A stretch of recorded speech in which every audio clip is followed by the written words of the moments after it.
Welcome back, everyone, to the Complete Pineleaf, where today we are back here in Dingarth to report on our successful hunt.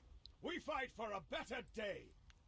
Yes, this meat will do nicely, and there is certainly a great deal of it. Your hunting skills are commendable. I shall have the meat cured and brought to the front line as soon as possible, and the soldiers will dine on Sulak steak. It will be a fine change for them, and they will toast our names in thanks. I just hope Sulak steak tastes good. Prepare for battle. Thinking about those stakes quite drove another important matter from my mind.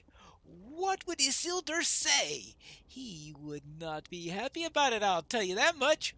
Scouts have learned something about great importance for the men of Amnabel, and the of it are contained in this missive. See if it is delivered to Erter in Adamel, and as quickly as you can. I am counting on you. All right. Adam Bell. All right, fine. Because I need to be able to say the oh yes, this. I believe that this is supposed to be the vector quest, which means that I won't be going there until I finish all my other quests in this location. Oh yes, back to this guy. What can you say of the orcs? Dead? Oh, they're dead? Good! But it doesn't matter. Isildur has chosen not to come to Dingarth. This was my opportunity to impress the King of Gondor with my maintenance of the defenses, and now it has come to naught. I spoke of Dingarth's importance to the Great Alliance, but it seems Isildur does not agree at all. Instead of a personal visit, he has sent his sons to assess the defenses. His sons only. They can bestow neither land nor title, not while his father lives. Oh, bah! Oh, good grief, is he bitter? Well then, let's see. I suppose I will take this. Well, we'll see if that's any sort of an upgrade. This disrespect cannot stand. If the king chooses not to meet with me himself, well, I shall extend him the same discourtesy by not meeting with his sons as he sent in his stead. You meet with them, Warden. I find myself otherwise engaged and cannot spare the time to meet with 3 unproven striplings, sons of the king though they may be. One of them stands yonder. Do you see him? He is in to the northeast, dressed in green. See what he wants, and why his father could not deign to visit us himself.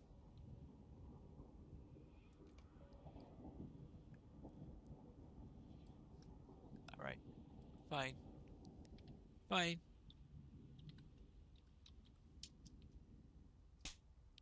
Thank you.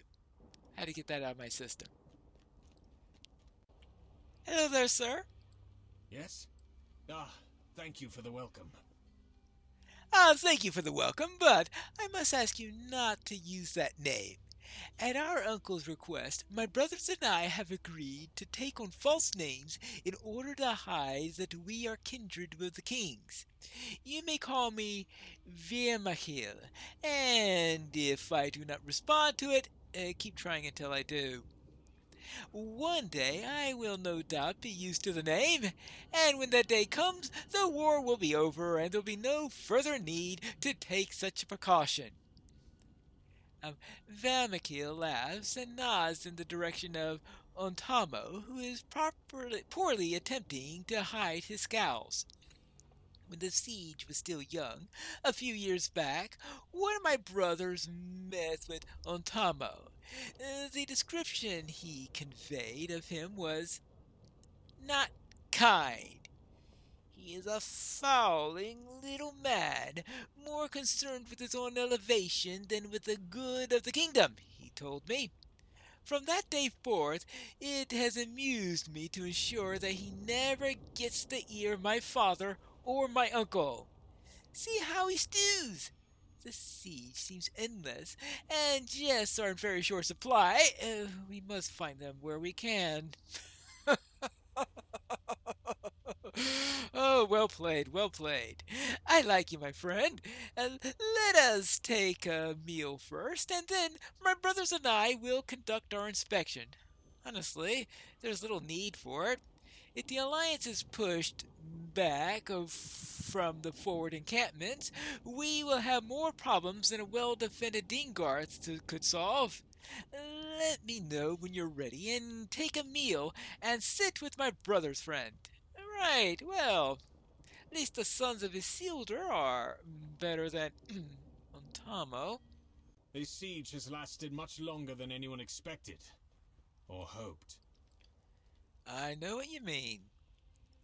My youngest brother, Valendil, was born in Rivendell, and he remained there with my mother when we returned to Gondor and the war. I have not seen him since we departed, and he was a lad of just 4 years. Why, we must be nearly 11 now. Pox on this everlasting siege. He will be a man grown by the time I see him again. The rest of my brothers have each seen battle during the long years of the siege, and they have acquitted themselves most admirably. 2 of them come with me to Dingarth, and will be happy to meet you. The third will still be at the Black Gate, I expect. That's for my friend. Right? Oh, I guess. My true brother has taken the name of Ornathar for purposes of secrecy. Oh, Ornahir. My foster brother's name is Tarandil. Hail, my brothers! My friends will be joining us tonight. Alright, and now this is the Ornahir. My brother told you that I am to be called Ornahir? Oh, very good, very good. He cannot always be trusted with serious matters, for he is prone to jests and flights of fancy. But it is good to find that he has not endangered our well-being. Not on this day, at least. The siege has dragged on for so many years, it becomes difficult to remember what life was like before we came to be encamped within Mordor. Every semblance of a normal life fades, replaced with the deeds we accomplished in the war. Hearken to this.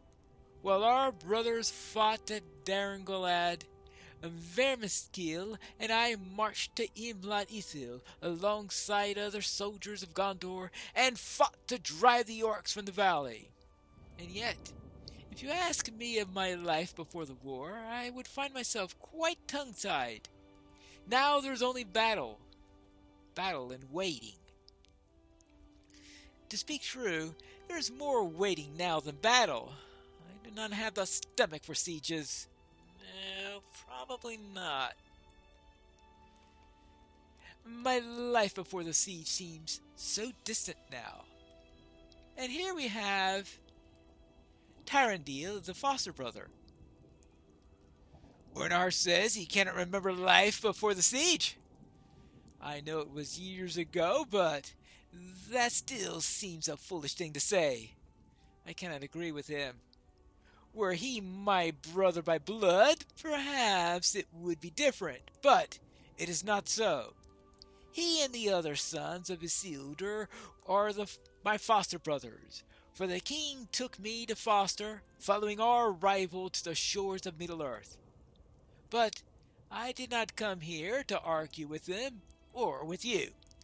I came here to eat, and I suggest that we commence that undertaking with no further delay. Here? Surely we are not going to stand here all night. Probably not.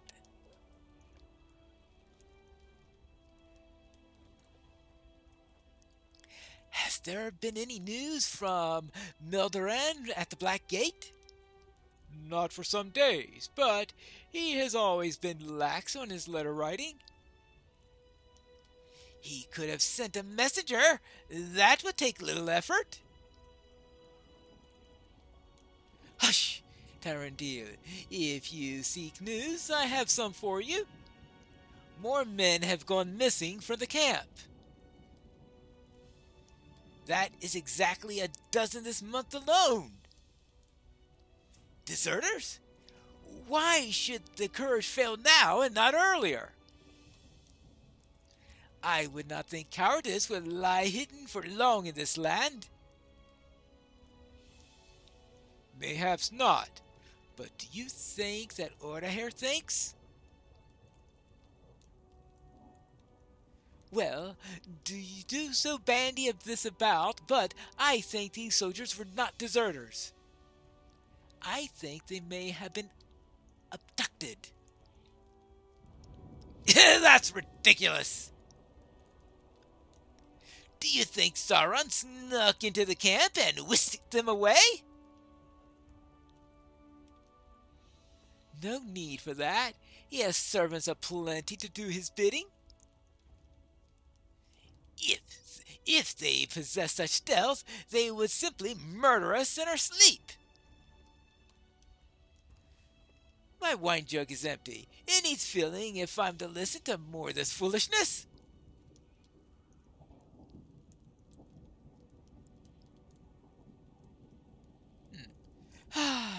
He's more cross than usual. It is nearly his birthday. Oh, I should have mentioned it to our new friend. It slipped my mind. Tarandil is our foster brother. I got that impression. He marks his birthday as the day our father Isildur chose to foster him. Okay. Remember, his old life, and his old name are painful to him. His family died with the Numenor. Father has told me some of the story. But you should not speak to him. Speak of what? And to whom? Your lack of a woman, Tarandil. Bah! Always do you jest at my expense. We have offered to find you a brave woman to marry before the war is ended. And I tell you, I need none. Find them yourselves first. Henrik Hundredslayer and Strunda have a number of daughters. Is the number 3? See how they make mock of me? They do not make merry at Meldonar's expense. It seems I am always to be the subject of their taunts. Were I their true brother? No, Taran, that's not it. You are our true brother, fostered or not. Aye, our true brother, as much as Valdoran or young Valandil. Melandon, yes. We do not speak so to Melandarn, for he is the eldest of us. I am older than you two. I was born in Numenor, and neither of you two were. And yet, your birthday is after that. Truly a feat. Let it go, Vermakil. Why don't you tell our new friend what Meldron told us about the Black Gate? Yes, that's a good idea. When Arnahir and I proved our worth to Imlad Ithil, our brothers fought at Daggerlad. Despite grave losses, the combined forces of the elves and men pushed on to the Black Gate. From our southern flank, Meldoran beheld the great sealed doors and despaired. But lo! High King Gil-galad of the elves came forth, and he stood ahead of the armies. 2 elves stood beside him. 2 elves.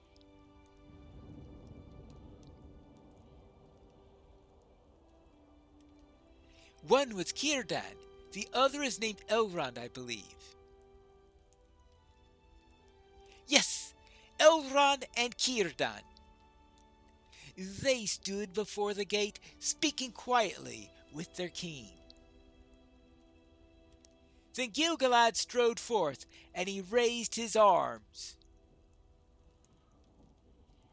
Suffused with power, he blazed like the light of the stars. From one hand leapt a storm of wind, and from the other roared a pillar of flame. Beneath this combined assault, the black gate was rent to splinters and dust. And so the land of the shadows was unveiled at last.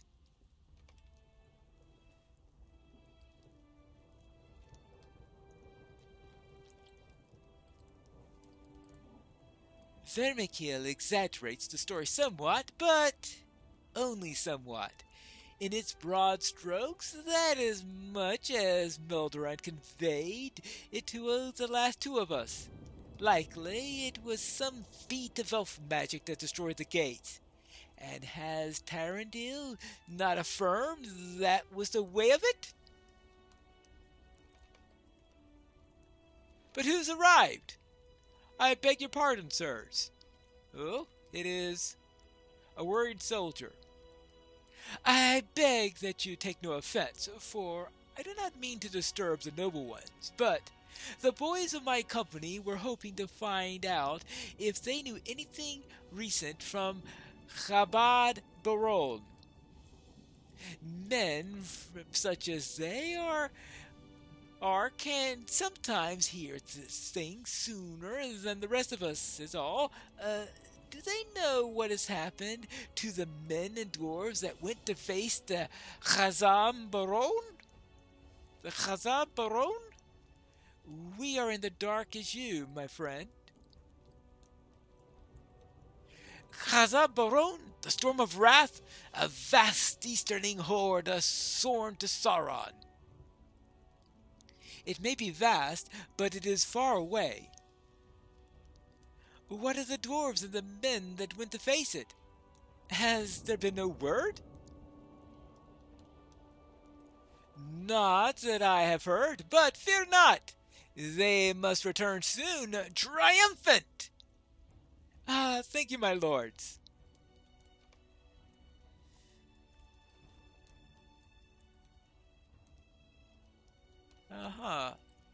Is he speaking to the rest of the roared soldiers, trying to explain to them how the Chazam Baron will soon be gone? I give you the advice I gave to him. Do not despair. If the Runeholes have made up the Chazam Baron were to be a threat to us, they would have arrived by now. The Longbeards and Theuda will defeat the Storm of Wrath and return in victory. Their fighting prowess is well known, and their foes cannot match them. It is not the fate of King Durin to be slain by Easterning warriors, and I dare say Huneric Hundredslayer will need a new epithet once this victory against the Horde is complete. Fear not. Word must have arrived of the storm's defeat. It will be any day now, perhaps in time for Tarandil's birthday.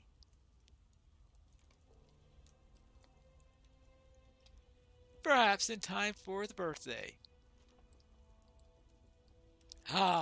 It's probably time for us to begin the inspection. Let us see if Dingart's defenses remain secure.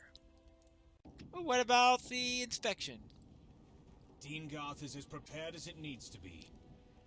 As much as I would enjoy reporting the defenses insufficient, if only to see Ultimo squirm, I cannot. Dingarth is as prepared as it needs to be. I presume that's your doing?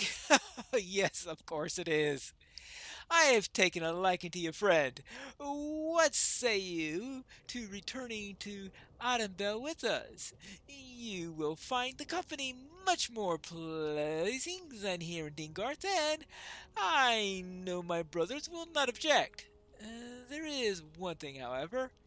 You should think of a birthday present to give to Tarandil and bring it with you when you come to Autumnbell. Ask him what he wants. Hmm. Yes, what would you like? I don't want anything, really. Actually, if you can get Vermikil to remain silent for even 5 minutes, I would consider that the worthiest of birthday presents. Oh boy. What do you say about that? Ah, he's always like this. Tarandil never wants anything. Well, I won't allow him to get away with it this time. He is my foster brother, and he is going to have the finest of birthdays, with the very best presents. What do you think, our new friend? And give me your hand on this, and we will see it done. Vermikil stands up straight and gives a shout, which causes the nearby soldiers to look up in alarm. I've got it! We're going to give my foster brother the only thing he truly wants. We're going to give him an end to this war. Let us do what we can to bring an end to this endless siege of Mordor. Ooh, that will make for the very best of presents, will it not? Like every good plan, this will make some doing. Go slay some orcs and some wargs and collect trophies from them.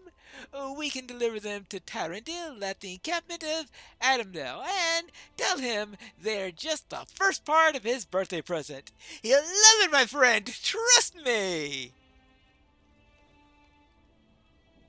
Alright, well, that's going to take some work. Now, is there anything else I need to do here before I head off to Adamdale, which is where everybody seems to want to send me? It appears that we are done here. So next time, we will kill some orcs, and report to Adam Bell when we turn to the next episode of The Complete Pineleaf.